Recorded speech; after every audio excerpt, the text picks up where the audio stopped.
Bienvenue sur Africa 24 dans cette nouvelle édition du 12-15. Voici les titres de l'actualité.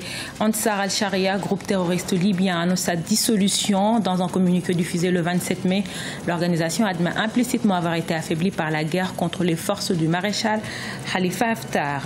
Formalisation du secteur informel en Afrique, focus au Rwanda. Le pays s'érige en modèle en matière de régularisation de ce secteur majoritairement dominé par les femmes. Et puis le tirage pour l'Afrobasket Dame 2017 est désormais effectif, réparti en 2 poules. 12 équipes participent à cet événement biennal qui se tiendra du 18 au 27 août 2017 au Mali.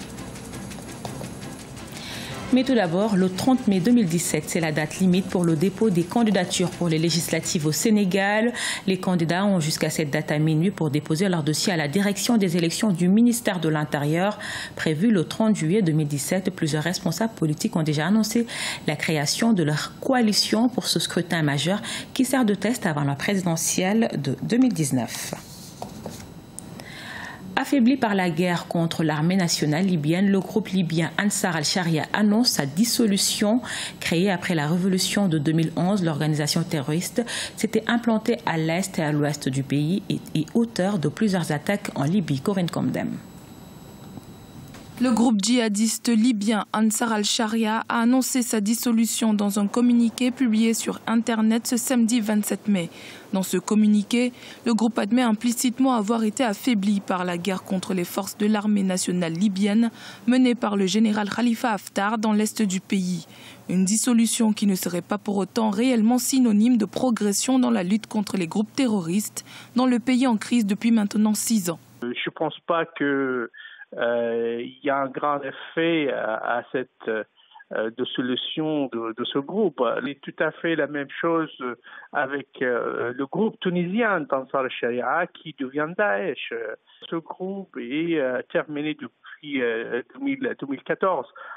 Surtout après la mort de son fondateur, Azhawi, qui était tué à Benghazi. Le groupe terroriste a essuyé de lourdes pertes tant au sein de son commandement que dans les rangs de ses combattants au cours de ses confrontations avec l'armée nationale libyenne. Une importante partie de ses membres ont également prêté allégeance à l'organisation État islamique. Le problème pour l'armée nationale, c'est pas que les organisations terroristes. Il y a d'autres organisations comme le groupe compétent libyen qui contrôle la moitié de Tripoli, bien sûr, de M. Belage.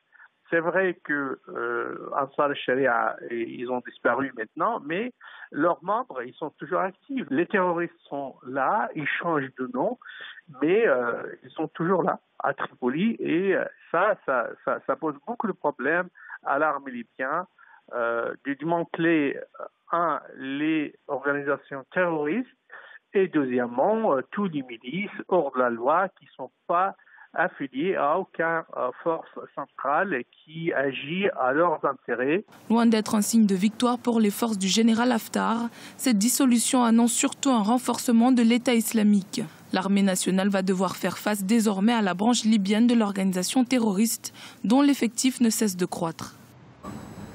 Les perspectives de croissance de l'économie guinéenne restent favorables. Selon un rapport publié du FMI, l'activité économique du pays rebondit avec des signes indiquant une croissance continue de plus de 6% du PIB, et cela grâce notamment à une production minière en augmentation du fait du démarrage des nouveaux projets, un accroissement de la production agricole et de la production d'électricité.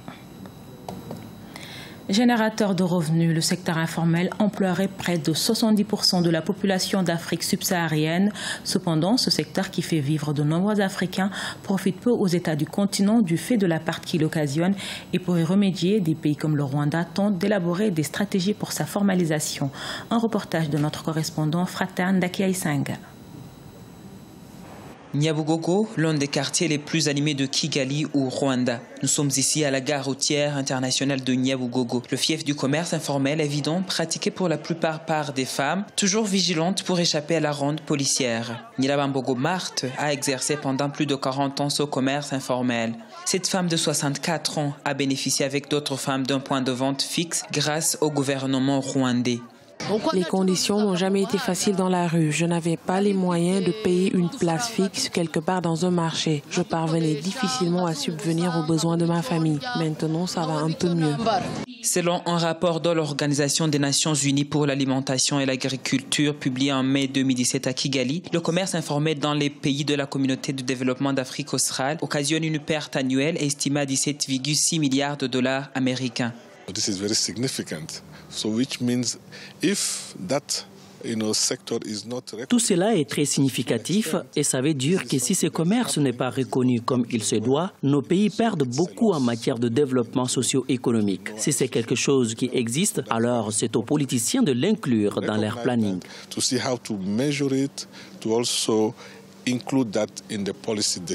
La révision des taxes et les procédures administratives aux frontières et la formation des commerçants sont entre autres des recommandations de ce rapport aux gouvernements africains pour pouvoir avancer dans la formalisation du commerce informel transfrontalier. Selon ce rapport, l'Afrique perd 42% de son produit intérieur brut chaque année dans le commerce informel transfrontalier. Le tirage pour l'Afrobasket Dames 2017 est désormais effectif, réparti en 2 poules. 12 équipes participent à cet événement biennal qui servira également à déterminer les nations africaines qui prendront part à la Coupe du monde féminin de basketball 2018 prévue en Espagne. Reportage Mokhtar Bari, Birama Saonera. Le Mali abritera du 18 au 27 août l'édition 2017 de l'Afrobasket Dames. 12 équipes prendront part à cette compétition répartie dans 2 poules. La poule A, composée du Mali, du Cameroun, du pays qui obtiendra la wildcard FIBA, de la Tunisie, de la Côte d'Ivoire et de l'Angola. La poule B, elle verra le Sénégal, détenteur du trophée, affronter le Nigeria, l'Égypte, la Guinée, le qualifié zone 4 et le Mozambique. Le Mali est un pays de grande tradition sportive, couronné par de nombreux succès. C'est pourquoi l'État s'est engagé à soutenir FIBA Afrique et la Commission nationale pour une bonne et parfaite organisation de la compétition. Nous sommes convaincus que nous aurons ici à Bamako un afro-basket au standard internationalement admis et une compétition de basketball féminin entre les meilleures équipes féminines de la zone Afrique. Le Mali affrontera un match d'ouverture la Tunisie.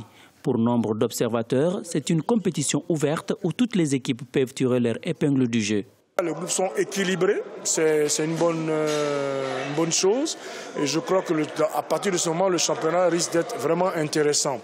Je pense que tous les matchs seront importants pour chaque équipe dans les 2 groupes. Et nous aurons probablement une belle finale. 2007-2017, c'est vrai que c'est pas pareil. Il y a beaucoup de choses qui sont changées. Et puis, il y aura des nouvelles joueuses comme des anciennes aussi. Et puis, ça fait 10 ans que le Mali n'a pas remporté l'Afrobasket.